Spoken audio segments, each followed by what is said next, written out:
আসসালামু আলাইকুম রহমতুল্লাহ। এমকে জামান রচিত ইজি প্লাস হ্যান্ডবুকটির পক্ষ থেকে আপনাদের স্বাগত। আজকে টিটেলের বিষয় টাইম ভ্যালু অফ মানির সপ্তম ক্লাস। আজকের ক্লাসে আমরা এদের 2012 সাল এবং 2013 সালে যে প্রশ্নগুলো এসেছে সেগুলো সমাধান করব। চলুন প্রথমে 12 সালের প্রশ্নটা দেখে আসি।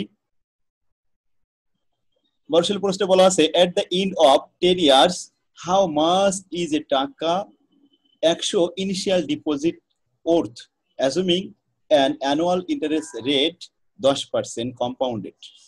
Compounded annually, compounded semi-annually, compounded quarterly, compounded continuously. শিক্ষার্থীগণ, প্রশ্নটা বলা হচ্ছে যে এখনই 100 টাকা জমা দেওয়া হলো, এই টাকাটা 10 বছর পরে কত হবে? এককালীন উঠাবে 10 বছর পরে। যেখানে কম্পাউন্ডেড অ্যানুয়ালি বছরে একবার, কম্পাউন্ডেড সেমি অ্যানুয়ালি বছরে দুইবার, কম্পাউন্ডেড কোয়ার্টারলি বছরে 4 বার, কম্পাউন্ডেড কন্টিনিউয়াসলি বছরে কন্টিনিউ আকারে হলে 365 বার। যাই, তো আমরা এখানে দেখলাম যে 10 বছর পরে আমাদের টাকাটা উঠাতে হবে। এখন বর্তমানে কত টাকা? ইনিশিয়ালি ডিপোজিট 100 টাকা।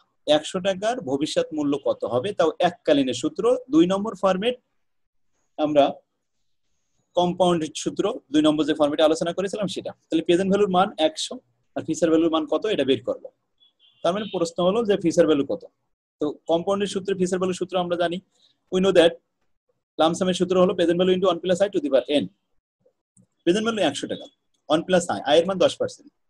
কম্পাউন্ডেড একবার, বছরে যদি একবার হয় তাহলে তো আর m আসে না, এজন্য n এর মান তো 10 আছে, 10ই লিখে রাখলাম। তারপর এবার ক্যালকুলেশন করলাম, দেখি যে এখানে মান আসলো 259 টাকা 374 পয়সা। এই অ্যানুয়ালি বলেছে তাই। এবার যদি সেমি অ্যানুয়ালি হয়, ওই একই সূত্রে শুধুমাত্র আই কে m দ্বারা ভাগ করতে হবে। m এর মান কত? 2। তা আই কে এম দ্বারা ভাগ করতে হবে, এন কে এম দ্বারা গুণ করতে হবে। তাহলে 10 এর সাথে 2 গুণ হবে, 20টা পিরিয়ড হবে, আর 10% এর সাথে 2 ভাগ হবে, তাতে 5% চলে আসবে। তাহলে 100 টাকার সাথে 1.05 এর উপরে পাওয়ার এখানে 20 করে যে মানটা আসলো তার সাথে 100 যোগ গুণ করলাম, তাহলে 265 টাকা 33 পয়সা হলো। আগে ছিল 269 টাকা হয়েছে প্রথমটা, আর দ্বিতীয়টা হলো 265 টাকা। একটু বাড়লো কেন? কারণ কম্পাউন্ডেড সেমি অ্যানুয়ালি বছরে 2 বার গণনা হয়েছে, সুদের পরে আবার সুদ হয়েছে। কোয়ার্টারলি বছরে 4 বার, শুধুমাত্র এম এর মানটা চেঞ্জ হবে। এম এর মান হয়ে যাবে এখন 4, তাহলে আগে যেমন ছিল 2 সেখানে হয়ে যাবে 4, আর সব ঠিক থাকবে। 4.40টা পিরিয়ড ক্যালকুলেশন করে যা পাইলাম। লাস্টে বলছে কন্টিনিউয়াসলি। যখন কন্টিনিউয়াসলি বলে তখন ফিউচার ভ্যালু সূত্র আমরা এভাবে শিখাইছিলাম, আমরা 1 নম্বর ক্লাসে এগুলো দেখাইছিলাম যে কন্টিনিউয়াসলি বললে বা এভরিডে বললে, তো এভরিডে বললে 365 দিন, আর কন্টিনিউয়াসলি বললে প্রেজেন্ট ভ্যালু সমান e to the power i n. আর প্রেজেন্ট ভ্যালুতে 100 আছে, ইর মান ক্যালকুলেটরে দেখবেন যে মান দেওয়া ইর মান আসে 2.7183, এভাবে অনেকগুলো মান আসে। তার উপরে আয়ের মান হচ্ছে 10%, এন এর মান কিন্তু 10 বছর। তো আমরা এটা এখন ক্যালকুলেশন করি, উপরে পাওয়ারটা গুণ করে তারপরে এটার উপরে আমরা পাওয়ার প্রয়োগ করলাম, তাতে আসলো 2.7183। এর সাথে আমরা 100 গুণ করলাম, তাহলে 271 টাকা। এ হলো অ্যান্সার। এরপর এর আবার অল্টারনেটিভ দিয়েছি যে যদি 365 হয়, এরকম যে এন এর মান হেয়ারে যে 10 365 কে এভরিডে বা কন্টিনিউয়াসলি বলে 365 ধরা যায়, তো সেটাতে ভাগ করলাম 10 কে 365 তে ভাগ করলে 0.00 0 পরে 274, আর 10 বছরকে 365 দ্বারা পাওয়ার করলে এখানে গুণ করলে আসে 3650 বার। আর প্রেজেন্ট ভ্যালু তো এক আছেই, তো সেভাবে আর কি মান বসালে ওই উত্তর একই আসে। তো সেক্ষেত্রে দেখুন আমরা যে কোনো একটা করতে পারবো। এখানে আমরা তাহলে 12 সালের প্রশ্নটা দেখলাম। এরপরে আসুন আরেকটা 12 সালের প্রশ্ন।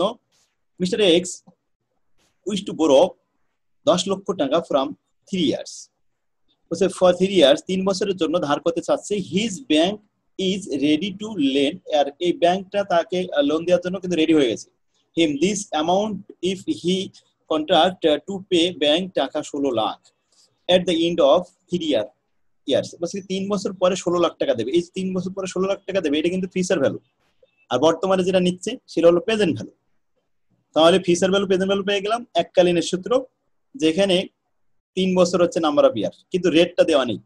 এখন বের করতে হবে what is the implicit compound interest. এই ইমপ্লিসিট ইন্টারেস্ট রেট কত? Implicit rate, interest rate, find out the interest rate, একই জিনিস। তাহলে কোন সূত্র ব্যবহার করতে হবে? এখানে এককালীন সূত্র ব্যবহার করতে হবে, লামসাম অর্থাৎ 2 নম্বর ফরম্যাটের সূত্র ব্যবহার করতে হবে। উই নো দ্যাট, আমরা জানি ফিচার ভ্যালু সমান সমান present value into 1 plus I two the power n। আয়ের মান বাদে আর সবার মান আছে। Feature value 16 lakh, present value 10 lakh, 1 plus আয়ের মান দেওয়া নেই, n এর মান 3। তো এবার আমরা 16 লাখকে 10 দ্বারা ভাগ করলাম, 1.6 হলো, আর এই পাশে 1 plus I two the power n থাকলো, n এর মান 3। লগ নিলাম, বোথ সাইডে টেকের লগ, পাওয়ার এখানে যে পাওয়ারটা ছিল 3 সহগ হয়ে গেল, 1 প্লাস আই। এখন আমরা আয়ের মান বের করব, ক্যালকুলেশন করলাম, ক্যালকুলেশন করে পরে আর যখন ব্যবহার আর হচ্ছে না, এখানে বিপরীত পাশে লগ নিয়ে আসলাম, এন্টি লগ। এন্টি লগ এবার মান করলাম, এন্টি লগের মান বের করে 1 প্লাস আই, এই 1 টাই পেশে এসে বিয়োগ করলাম, বিয়োগ করার পরে থাকলো 0.1696 ইন্টু 100, তাহলে 16.96% অ্যান্সার শেষ। বিকল্প লগ না নিয়ে আমরা বিকল্প হিসেবে রুট ওভার নিতে পারি। এই যে বিকল্প রুট ওভার দিয়ে দেখাইছি, রুট ওভার 3 ক্যালকুলেশন করে ওই একই উত্তর আসে, যে কোনো একটা করতে পারেন আপনারা। এরপরে আরেকটা আসুন 13 সাল।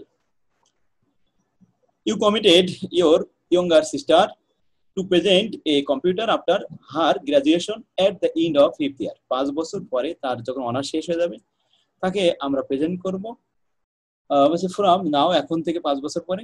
The computer will cost of টাকা 80,000, ওই সময় কম্পিউটার দাম হবে 80,000 টাকা এট দ্যাট টাইম, সেই সময়। তাহলে এই 80,000 টাকা কিন্তু ফিচার ভ্যালু। কয় বছর পরে? 5 বছর পরে।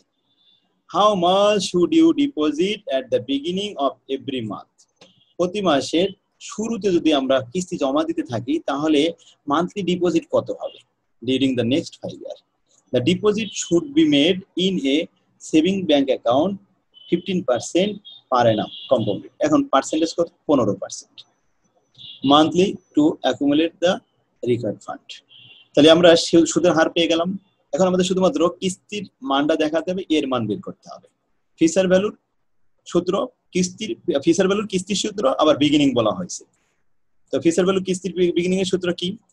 a divided by i 1 plus i to the power n minus 1 into 1 plus i। এখন প্রত্যেকটা i কে m দ্বারা ভাগ করতে হবে, কারণ মান্থলি বলেছে বলে m এর মান 12।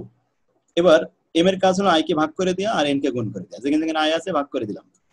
ফিচার ভ্যালু মান দেওয়া রয়েছে 80,000, এর মান দেওয়া নেই, i এর মান 15%, মান্থলি এখানে m এর মান 12, যেখানে যেখানে m এর মান আছে সব 12 বসাই দিলাম। 5 বরং 60 কিস্তি ক্যালকুলেশন করলাম, তো এর মান বাদে সবার মান বসালাম, এর মান বের হলো 892 টাকা 0.044 পয়সা। এই হচ্ছে আমাদের কিস্তির মান। 13 সালে গেল। এবার আরেকটা 13 সালে আসুন। an insurance agent is trying to sell you, যে ইন্স্যুরেন্স এজেন্ট প্রতিনিধি আসলো, সে একটা করবে, যে ইন্স্যুরেন্স যে কিস্তি হয় আর কি, প্রতিনিধি এসে বীমা চুক্তি করাবে, হচ্ছে you and the immediate retirement annuity, retirement annuity which for a single amount paid to them. বলছে যে সাপোজ আপনি এখন চাকরি থেকে রিটায়ার করলেন, এখন ইন্স্যুরেন্স কোম্পানি একজন এজেন্ট আসলো, সে একটা বীমা চুক্তি করাবে। সে বীমা চুক্তিতে বলছে যে এককালীন কিছু টাকা দিতে হবে, এককালীন কিছু টাকা দিলে উইল প্রোভাইড ইউ উইথ 10,000 টাকা at the end of each year, প্রতি বছরের শেষে 10,000 টাকা করে দিতে থাকবে। রিটায়ারমেন্টের পরে 10,000 টাকা করে ইন্স্যুরেন্স কোম্পানি দেবে। ইন্স্যুরেন্সকে কত টাকা দিতে হবে সেটা কিন্তু আমাদের বের করতে হবে। তারা দেবে 10,000 টাকা করে ফর নেক্সট 25 ইয়ার্স, পরবর্তী 25 বছর। তো 25 বছর প্রতি বছরে দেবে 10,000 টাকা করে, তার মানে 2,50,000 টাকা দেবে।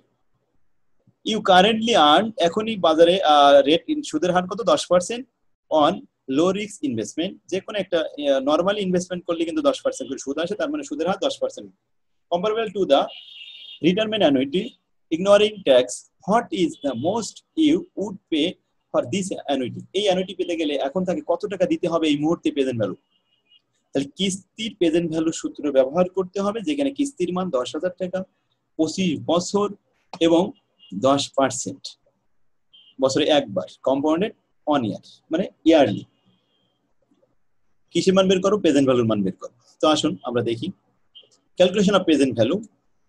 হিয়ার এর মান 10,000 টাকা, এর মান 25 বছর, রেট 10%, প্রেজেন্ট ভ্যালু হয়।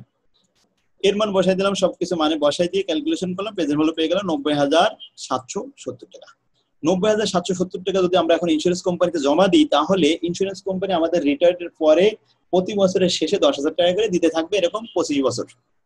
তারা 2,50,000 টাকা দিয়ে যাবে এখানে মাত্র 90,770 টাকা জমা দিলে। এই হলো আমাদের অঙ্ক। এখন আমরা যে এটা প্রেজেন্ট ভ্যালুর কিস্তির সূত্র করব, এটা বুঝলাম কি হবে? বুঝলাম এইভাবে যে 10,000 টাকা তো কিস্তির মান, 25 বছর রেট অফ ইন্টারেস্ট দেওয়া রয়েছে। এখন বলছি ইমিডিয়েটলি কত টাকা জমা দিতে হবে, যে দিতে হবে যেটা এখন, এটা হচ্ছে প্রেজেন্ট ভ্যালুর কিস্তির সূত্র দিয়ে প্রেজেন্ট ভ্যালু মান বের করলাম। 2 নম্বর, এটা 10 মার্কের অঙ্ক। আরেকটা বলছে B number, Dola Martin has 10,000 টাকা that she can deposit in any of 3 saving account for a 3 years period. 3টে ব্যাংক অ্যাকাউন্ট আছে। Bank A compounded interest on annual basis. বলছে এ ব্যাংক তারা বলছে যে কম্পাউন্ডেড অ্যানুয়াল, বছরে একবার সুদ দেওয়া হবে 3 বছর যাবত। আচ্ছা, এরপরে বি তে বলছে compounded interest twice in a year, বছর 2 বার করে সুদ দেবে। কম্পাউন্ডেড ইন্টারেস্ট ইজ কোয়ার্টার, প্রতি কোয়ার্টারে সুদ দেবে। আর বলছে অল ব্যাংক, সব ব্যাংকের জন্য have a stated annual interest rate কিন্তু ছিল 5%। ব্যাংক ছিল 3টা, রেট ছিল একটা। এখন একটা এ ব্যাংক বললো যে তারা বছরে একবার দেবে, বি ব্যাংক বললো বছরে 2 বার করে দেবে, সি ব্যাংক বললো বছরে 4 বার দিবে। এখন আমাদের তৈরি করতে হবে কি, রেকর্ড করতে হবে what amount would mister x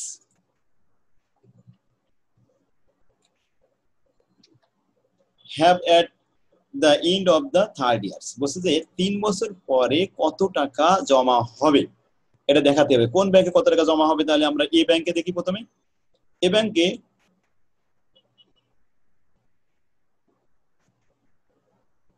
এই যে এ ব্যাংকের ফিসের value present value into 1 + i to the power n। তো প্রেজেন্ট ভ্যালু মান তো 10,000 টাকা, 1 + i হচ্ছে 5%, n এর মান তো উপরে দেওয়া আছে 3 বছর। 3 বছর ক্যালকুলেশন করে পেলাম আমরা 11,576 টাকা। এটা হলো এ ব্যাংকে 11,576। এবার বি ব্যাংকে বলছে বছরে 2 বার হবে, ওই একই টাকা, শুধুমাত্র এম এর মান আসবে।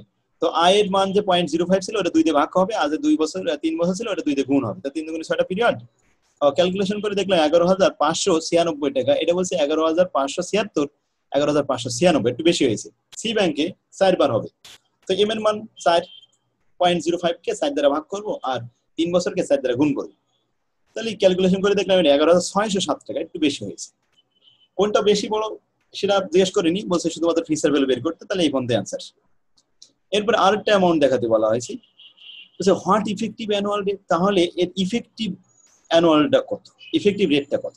তো 1 + i to the power n - 1 এভাবে দেওয়া যায়, অথবা ফিসের ভ্যালু দিয়েও ইফেক্টিভ বের করা যায়। তাহলে এখন আমরা দেখছি যে would she earn in each of the bank. হ্যাঁ, প্রত্যেকটা ব্যাংকে ইফেক্টিভ প্রকৃতপক্ষে কত টাকা, কত পার্সেন্ট করে আয় করেছে সেটা দেখাতে হবে। তো আসুন, প্রথমে এ ব্যাংকের ফিসের ভ্যালু আর প্রেজেন্ট ভ্যালু দেওয়া আছে 10,000 টাকা প্রেজেন্ট ভ্যালু, আর ফিসের ভ্যালু আছে 11,576। ইফেক্টিভ ডেটটা দেখাই। ইফেক্টিভ ফিসের ভ্যালু সমান present value into 1 + i to the power n। আয়ের মান বাদে আর সবার মান লিখলাম 11%, ওই পাশে 10,000 টাকা 11,576 সমান 10,000 into 1 + i to the power n 3। তো 10,000 দিয়ে 11 কে ভাগ করলাম, ভাগ করে ক্যালকুলেশন করলাম, আয়ের মান বের করতেছি। আয়ের মান বের করা এর আগেও আমরা শিখেছি, লগ নিতে হয়। তো লগ নেওয়ার সময় এবার এন্টি লগ নিয়ে দুই পাশে ক্যালকুলেশন করলাম। এবার এন্টি লগ এর মান বের করার পরে 1 বাদ দিলাম, দিয়ে 0.05 এর সাথে গুণ করলাম, দেখে যে 5% হয়। কারণ বছরে একবার হলে কম্পাউন্ডের ওই ইফেক্টিভ 5%ই হবে, আর 2 বার যখন হবে একটু বাড়বে। তো এখানে আমাদের 11,596 আর 10,000 টাকা ভাগ করে দিয়ে ক্যালকুলেশন করলাম, আয়ের মান বের করলাম, ইফেক্টিভ লাস্টে বের হলো 5.05%, একটু বেড়েছে। আচ্ছা, বছরে 4 বার। তাহলে এখানে এম এর মান যেহেতু 4 বার হয়েছিল, ফিসের ভ্যালু বড় হয়েছে, তাতে আমাদের এখানে আয়ের মান আসে 5.09 চলে গেছে, এটা আরো বড় পার্সেন্ট হয়েছে।